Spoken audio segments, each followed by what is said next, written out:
Hello and welcome to Christ Lutheran Church. I'm Pastor David Hifley. We're happy to have you join us today as we start again in the new narrative lectionary. We're going to begin in Genesis. We'll be telling the story of Noah and the flood. So often we talk about this as a children's story, but there's a lot going on here that has something to say to adults. We're going to talk about how we restart after a calamity, when we can learn how to trust again, and what those first steps out of hunkering down could start to look like. A couple of announcements before we get started. One, I want to remind you that if you're going to want offering envelopes in 2023, you've got until the 15th to reach out to Karen and let her know. So reach out to the church office, get your name on that list. We're going to have Kickoff Sunday on the 18th. There's going to be stuff for the kids, stuff for adults, a chance to meet some of our ministry leaders and see all the amazing things that our church is up to as we restart for the fall.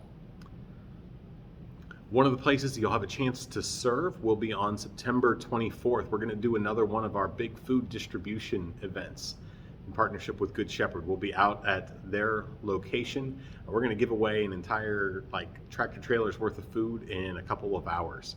If that sounds like a fun way to spend a Saturday morning, we'd love to have you join us. You can either call the church office or reach out to Rusty Ward and he'll make sure and get you on the list for that. And then on the 25th, we're going to start our regular sort of lineup.